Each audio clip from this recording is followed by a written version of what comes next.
세계 최고 두뇌 최대 부호 성공 집단을 탄생시키는 유대 솔로몬 탈무드 제171장 행복을 만드는 유대 사고방식. 인색한 여자. 인색한 여관 안주인이 있었다. 그녀는 돈을 모으고 있었지만 언젠가는 자기도 죽을 운명에 있다는 건 꿈에도 생각하지 않았기 때문에 자신이 살고 있는 마을에 희사도 전혀 하지 않았다. 자선이나 무언가를 기부하는 것은 절대 사절이었다. 마을 사람들은 매처럼 욕심 사나운 그녀를 경멸하면서 언젠가는 혼쭐을 내주려고 벼르고 있었다. 그러던 어느 날 그녀의 남편이 세상을 떠났다. 그러니 죽은 남편을 매장하지 않을 수 없게 된 이 지독한 구두쇠 안주인은 매장 비용을 아끼려고 한 가지 꾀를 생각해냈다. 행운은 그녀의 편이었다. 왜냐하면 소와 닭 등 고기를 사들일 때마다 그녀의 여관에 묵는 고깃집 주인이 남편이 죽은 그날 밤 그 여관에 들었으니 말이다. 그녀는 남자를 별실로 데리고 들어가 식사와 독한 술을 배불리 먹이고 곤드레 만드레 취하게 만들었다. 고깃집 주인은 술에 취해 골아 떨어졌다. 여관 안주인은 고깃집 주인이 입고 있던 옷을 죽은 남편에게 입히고 고깃집 주인에게는 흰 수의를 입혔다. 어쨌든 아무것도 모르는 가엾은 고깃집 주인은 수의를 입은 채 큰 소리로 코를 골며 자고 있었다. 모든 준비가 끝나자 그녀는 고깃집 부인에게 남편이 그녀의 여관에서 사망했다고 알렸다. 매장 협회 사람들이 도착했고 그들은 가난한 고깃집 아내에게 매장 비용을 청구할 수는 없다고 생각했다. 하는 수 없이 시신을 밖으로 운반하여 공짜로 매장해 주었다. 이리하여 이 인색한 여자는 남편을 한 푼도 들이지 않고 매장한 것이었다. 그런데 2, 3일 뒤 고깃집 주인이 깨어나서 수의를 입고 있는 자신을 보고 화들짝 놀랐다. 그는 자기가 도대체 무슨 일에 휘말렸는가 하여 새파랗게 질려서 아내에게 달려갔다. 여보, 문 좀 열어줘, 나야. 에그머니나, 이게 무슨 일이람. 얼른 당신의 안식처인 무덤으로 돌아가세요. 아니, 여보, 그게 무슨 소리야. 도대체 왜 그러는 거야? 그녀는 쇳소리를 지르며 말했다. 돌아가요. 당신의 무덤으로 돌아가라고요. 집에 돌아갈 수 없게 되었다는 걸 안 그는 랍비에게 달려갔다. 랍비님, 도와주십시오. 그가 애원하자 랍비는 귀신이라도 본 듯 말했다. 자네는 경건한 유대교도가 받아야 할 모든 의식을 받았네. 어서 무덤으로 돌아가게. 고깃집 주인은 사태가 심각하다는 것과 아무도 그를 가까이 하려 하지 않는다는 것을 알고 하는 수 없이 묘지로 갔다. 한참 동안 묘지에 있던 고깃집 주인은 배가 몹시 고팠다. 이른 아침이라 주위를 둘러보니 아낙네들이 가꾼 빵을 담은 바구니를 들고 지나갔다. 그는 무작정 뛰어나갔다. 아낙네들은 무덤에서 시체가 튀어나온 줄 알고 바구니를 내던진 채 걸어마 나살려라 달아났다. 다음에는 마을 사람이 계란을 운반하며 지나가다 그도 고깃집 주인을 보자 깜짝 놀라 계란이 든 바구니를 내팽개치고 주랭랑을 쳤다. 그는 느긋하게 앉아 갓 구운 빵과 계란을 맛있게 먹었다. 그러자 이번에는 브랜디를 채운 술통을 운반하는 남자가 수레를 끌고 지나갔다. 남자는 자기가 시체를 본 것이라 생각하고 기겁을 하여 수레를 버려둔 채 멀리 달아났다. 이리하여 이제 고깃집 주인은 빵과 계란뿐만 아니라 브랜디도 생겼다. 사태가 거기서 끝났으면 다행이지만 그는 언제까지나 그곳에 앉아 있을 수만은 없었다. 다시 한번 라삐의 집을 찾아갔다. 라삐님, 도대체 무슨 일이 벌어진 겁니까? 저는 이렇게 멀쩡하게 살아있는 인간입니다. 왜 모두 저를 귀신 보듯 하는 건가요? 라삐가 물었다. 지금까지 어디 있었나? 어디서 오는 길인가? 고깃집 주인은 자신이 여관에 묵었던 일과 거기서 안주인에게 술을 대접받은 일, 사흘 동안 골아 떨어져 있던 일, 눈을 떴을 때 흰 수의를 입고 있었던 일을 설명했다. 집으로 돌아가니 마누라는 쇳소리를 지르며 무덤으로 돌아가요. 소리를 지르지 않나. 당신을 찾아오니 역시 쫓아내질 않나. 도대체 무슨 영문인지 알 수가 없습니다. 결국 마을 사람들은 여관 안주인의 속임수에 넘어간 것을 알게 되었다. 마을에서는 한바탕 소동이 벌어졌고 사람들은 이번에는 반드시 그녀의 호주머니에서 돈이 나오게 하고야 말겠다고 단단히 별렀다. 마을 임원들은 남편의 무덤을 그녀가 부담에 파헤치고 시신을 그녀의 집으로 옮기라고 명령했다. 결국 그녀는 자신의 인색함에 대해 몇 배의 대가를 치르고 말았다. 사제와 어리석은 자의 논쟁.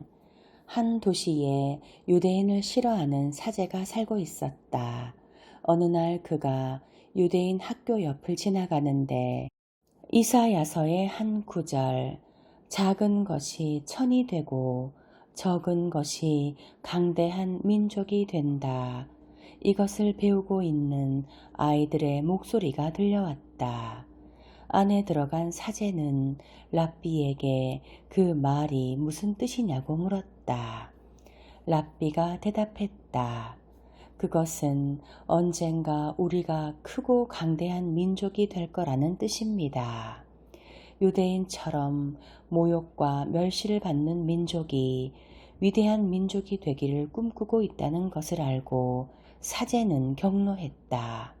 그는 왕에게 가서 그들이 왕에게 충성을 다하지 않는다고 고발했다. 그럼 어떻게 하면 좋겠는가? 폐하, 그들에게 가장 현명한 남자를 뽑아서 보내달라고 하십시오. 그와 제가 논쟁을 하는 것입니다. 제가 이기면 그들의 재산을 몰수하고 그들을 추방하십시오. 왕은 이를 명안이라 생각하고 실행을 명령했다. 그 포고문이 유대인들에게 전달되자 그들은 당장 혼란에 빠져버렸다. 그들 가운데 어느 누구도 자진하여 사제와의 대결에 나서려는 사람이 없었다. 모두 유대인에게 덮칠 몰락의 운명을 두려워했기 때문이었다.